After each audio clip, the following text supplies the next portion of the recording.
Imperial's business model is not focused on profit because for her, business should always be about making the lives of Filipinos better. Well, Miss Emma Imperial, what a beautiful story you have. Now we want to hear more deeper. So, to start with, can you please share us your childhood story? When I was 8 years old, I would pass by a neighborhood that has a lot of roses, and then from that, I would go to school and sell the roses. And then after that, I was so successful, I would buy these candies, and what I do is I separate all these candies, and then when I go to the school, I would sell them, and I was only 8 years old. 9 years old, the same. I was selling baby doll, paper dolls, and I was making money when I was 8 and 9 and 10. And it didn't stop, because when I was in high school, it went higher, and I was selling gold, like gold pendants. My friend and I would go to Bulacan, and then we would buy all these pendants with different names, and then we would sell it. And at the end of the day, I would have free gold pendant for myself. So, I mean, I've been an entrepreneur since I was a little kid, you know. Why? Why, since you were a kid, you want My father selling? was a very poor guy. He came from Samar. He came here with 9 pesos, and he did not Came to Manila for 9 pesos, and then he did not finish his law. But he was very, very good entrepreneur. Okay. With that money, he became a multimillionaire. Your dad? My father. Okay. So I think I got his genes, because no matter what I do, I just make money. When you were young, are you an insecure child? I was never insecure. As a matter of fact, when I was a child, and not so many people know this, I always tell this to a lot of people, that what you are before 10 years old or what you're going to be. Okay, so what you are when you were 10 years old? I was told at the early age of 7 years old to 8 to take care of my siblings. Okay. And so I should say I never had a real childhood, because I was there to control everything, Okay. so that my siblings are okay. And that control passed. Okay. It became really me. So during that time, before 10 years old, what do you really want to do? I want to start something that has not been started. So when I did my business, I always choose which one is not there. So in Legazpi City, I started Montessori. That's not there. Well, there was no Montessori in Legazpi City. There was no poultry.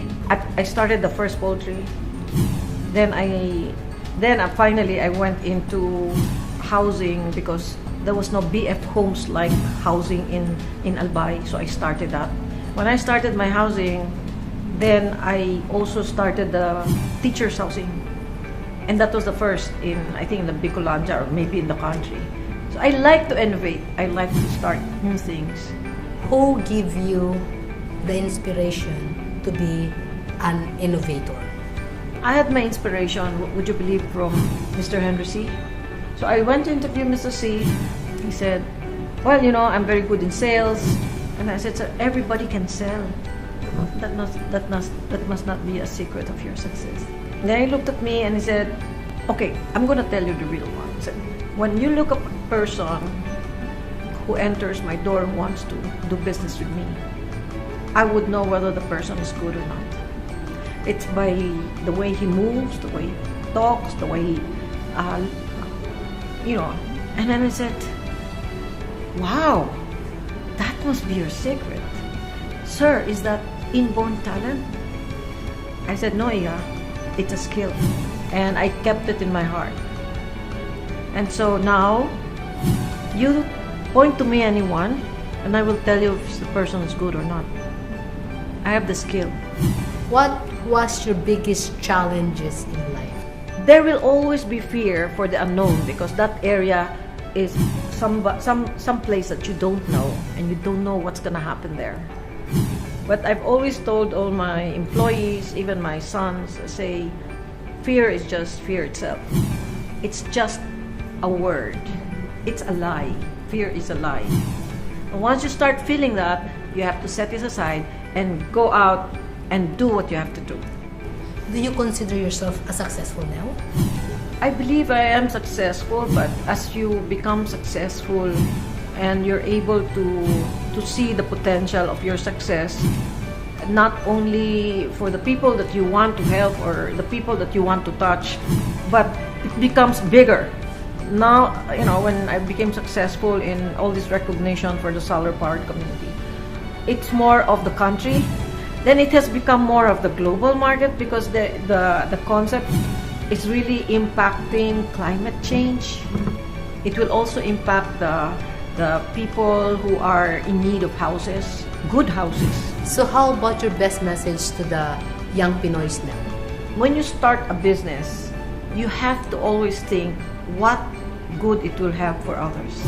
If you put that in your heart all the time, one day you're gonna hit the jackpot, because one day you're going to be recognized for what you're doing. So when you have others in your heart, you will have success in the future. What's your key message to all our countrymen in order to make our country first world? I think this is the message of the president also. He always says, this is for the country. And you and me, Rebecca, it's always, we all work for the country, no matter what happens, right? So it's always for the country. If each and every one of us will have that, I think we'll never go wrong. So where do we see Miss Emma Imperial the next 5 years?